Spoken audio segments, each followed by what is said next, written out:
Hey guys, Yugioh here, and welcome to another grand old episode of Yu-Gi-Oh! Facts.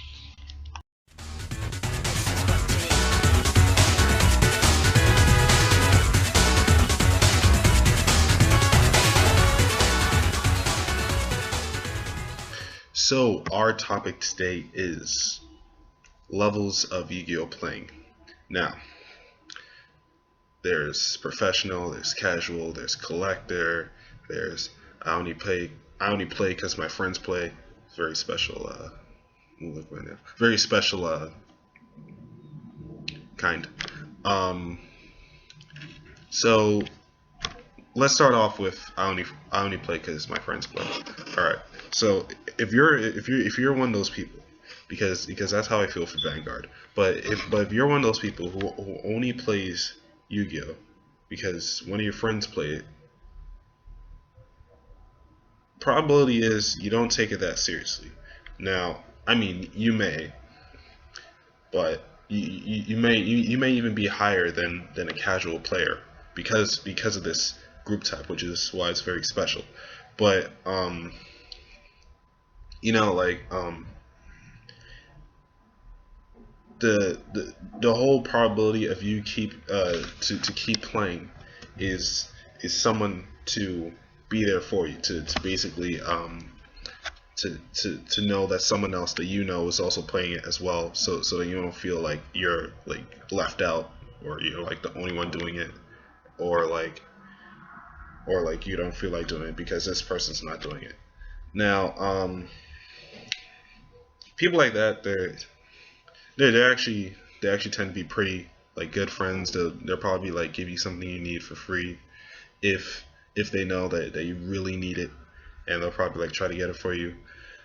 Probability is that they'll sell out after like they finish like a good deck. They'll probably sell out. They'll probably play every once in a while. Next, beginners or noobs. I don't know if I said that in the beginning, but I'm doing it now. So noobs, well, some noobs don't really like play that often. They'll probably go on like Dueling Network or something, and they'll like basically they'll like duel other people, probably learn like the wrong rules until someone or something teaches them that they're doing the wrong thing. Now, the thing about beginners is that unless they have a guiding light, then they're probably going to end up pretty bad, because they might not think about the game the same way that we do.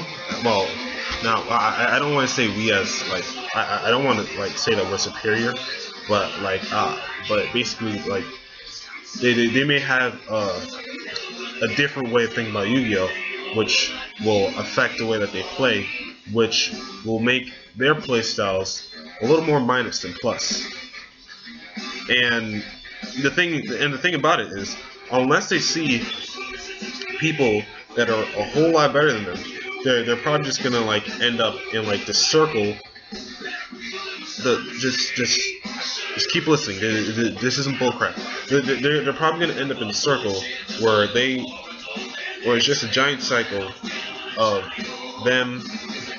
Like, it's like, I see this, but I want this in my deck. But I know this is good, but I like this card. But I see it, but I know like this is in my. You know what? So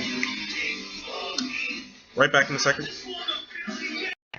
Anyway, I'm back. So basically they're gonna end up in like the cycle where they can't really get better because the other people around them aren't like getting better, unless they have like someone to teach them all the rules, which is why you guys should really help any like beginners that you see, if you want them to get into the game, even though this game is extremely messed up at the time and probably unbalanced, but That's none of my business. Well, actually it is. But that's besides the point. Now, next is casual players.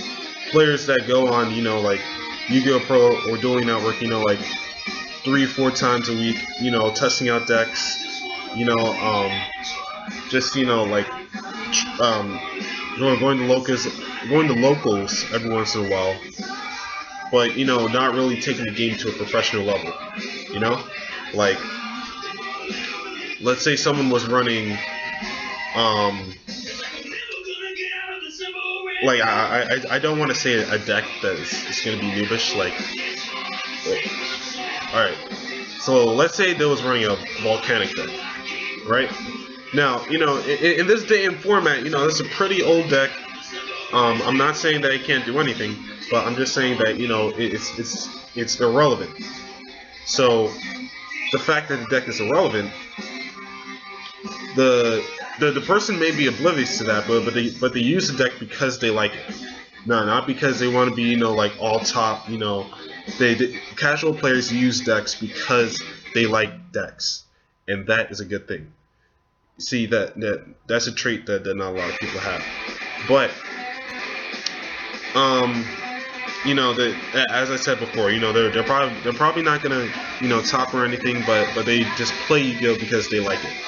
Now these type of people are likely to sell out as well if they feel like there's no point to them playing anymore, or they played out their game and it's time to do something else.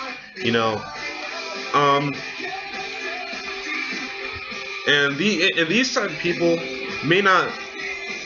aren't really that bad as well. It's really nice to meet these type of people, to inspire yourself to make a new deck, or if you're a casual player watching this, because I know some casual players, just look up random things sometimes, or may even be subscribed to me, but you guys are like the example that should be spread to the Yu-Gi-Oh! Community, but most of you aren't involved in the Yu-Gi-Oh! Community. You just play to play. Now, then there's the top level bloggers, group admins. Well, you don't have to be good at Yu-Gi-Oh! To be a Yu-Gi-Oh! Group admin on Facebook or wherever else there's a group on. But usually you are. And like people who go to concert regionals, those people that you see at Chinatown, that don't really care about moving stuff. There's professional players, and then there's the traders. I want to give them a better name, but there's a lot of work. So there's the professional players. They really take the game seriously. The probability is that they either go to regionals once a month, or once every 2 months, or whenever they can. They probably enter tournaments. The locals thing, some of them may go locals, because I know a decent amount of professional players. They usually go to locals to hang out and see around, and you may even travel to other countries to see how the playstyle is different from the playstyle in your country, because I've met Australian duelists, Italian duelists, and some crazy British people, but but I always see the Eastern countries always criticize us Americans, because they think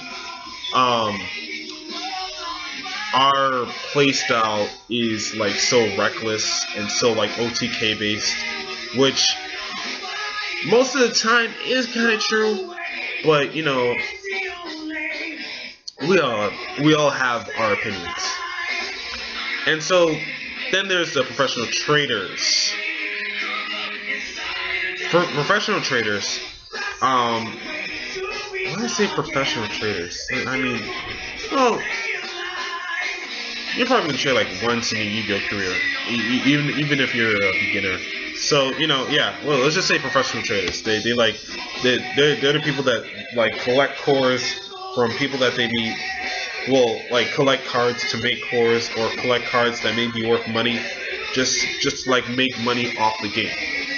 That's really mostly their goal, to make money off the game.